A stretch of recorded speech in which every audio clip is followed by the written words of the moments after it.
Intanto noi stavamo chiacchierando fuori onda anche relativamente alla presenza come sindaco nelle scuole, che è molto importante, no?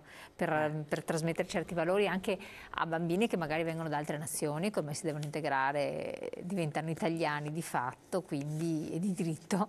Sì. E quindi far parte di Anche una i bambini comunità. italiani, sai Elena, perché poi è importante che si riesca ad acquisire rispetto delle istituzioni.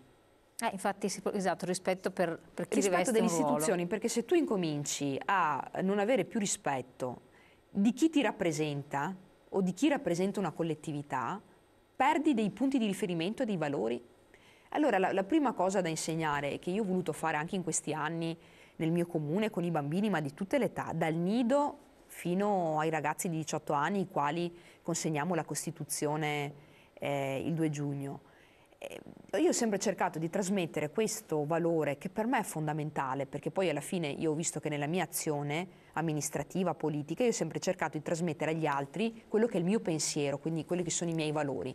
E ho cercato sempre di essere coerente in quello che facevo, proprio perché al di là del fatto di enunciare un valore, tu lo devi anche mettere in pratica in quello che tu fai.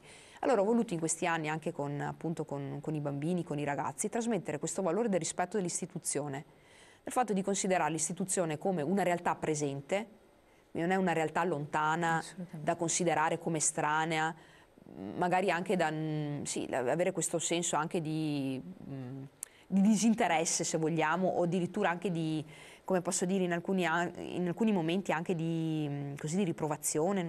Certo, no, infatti. Invece è fondamentale avere rispetto per l'istituzione, perché ti rappresenta, perché quando tu hai bisogno di qualcosa l'istituzione deve essere presente, perché l'istituzione ti risolve i problemi, perché l'istituzione è un modo anche per identificarsi in qualcosa, in qualcuno. Poi per diventare partecipi anche della vita politica un domani, Sì, questa è perché noi un'altra non cosa. dobbiamo sempre scaricare sugli altri la responsabilità di quello che succede, ma dovremmo noi per primi essere attivi e propositivi. Assolutamente. Norme comportamentali, visto che ormai in famiglia non se ne parla. Giusy Padova, interventista, ma è possibile che anche in un settore umanitario c'è sempre qualcuno che per invidia specula? Siamo proprio degli umani. Vabbè, e invece siccome mancano pochi minuti un po' alla chiusura, domanda di carattere personale però pubblico. Si andrà a elezioni prossimamente, scade il mandato, il suo mandato come sindaco, cosa pensa di fare? Allora, questa è una tornata dove pochi comuni vanno al voto, perlomeno in provincia di Padova siamo una decina, il grosso delle realtà comunali sarà l'anno prossimo dove avremo ben cambio di amministrazioni. Però nel Veneto ce ne sono un paio che vanno importanti, beh, c'è Vicenza e Treviso che sono due realtà grosse. sicuramente sì, importanti. Per quanto mi riguarda, i miei 10 anni di sindaco sono stati proprio vissuti a pieno, dove mi sono dedicata, sì, ho affrontato di tutto e di più, e per me dal punto di vista umano è stata una bellissima esperienza. E poi devo dire anche una delle soddisfazioni più grandi è il fatto di aver portato ad esempio a livello nazionale, quindi a livello romano, sto pensando alla protezione civile, le esperienze che io ho vissuto.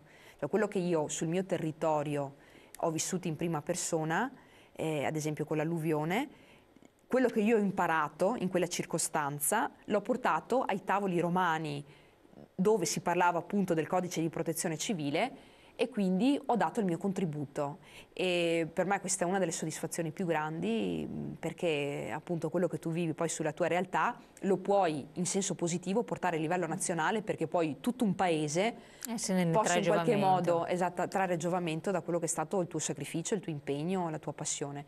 E sicuramente per me la politica è una passione, quindi l'ho sempre vissuta come tale. Mi piaceva fare anche il consigliere di opposizione nel mio comune, quindi per il futuro, per quanto mi riguarda, io adesso non posso più ricandidarmi come sindaco. Mi ricandido per dare sostegno ad un mio assessore che ha deciso appunto di candidarsi, e l'intento è quello di poter dare, per quello che io posso, il sindaco lo farà giustamente un'altra persona, però continuare ad essere comunque un riferimento e dare anche un po' la mia esperienza e quello che ho vissuto agli altri, proprio facendo attività politica, per me diventa anche un dovere morale. Resta nell'ambito della politica e per quel che potrebbe essere nel comune, ma nell'ANCI quindi non potrà più restare? Nell'ANCI, fin tanto che si hanno ruoli comunali, è possibile continuare a dare il proprio contributo in ANCI, quello sì. Quindi, poi magari chissà che non si aprono altre prospettive con Regione o quant'altro? Io mi metto a servizio, nel senso che a me piace fare attività politica, dopodiché non è mai niente di certo, di definitivo, di qualcosa insomma che possiamo dire già oggi quello che succederà in futuro, perché vedete come le cose cambiano in maniera molto rapida e quindi staremo a vedere. Da politica, quindi non da vicepresidente ANCI, come vede la situazione nazionale? Se l'aspettava?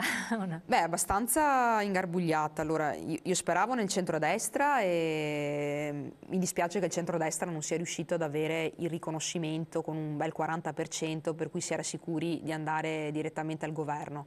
E quindi c'è questa situazione. Mi fanno un po' paura, dico la verità, i grillini, soprattutto per quell'argomento legato al reddito di cittadinanza, perché io non credo assolutamente nell'assistenzialismo, perché significa mandare in bancarotta uno Stato.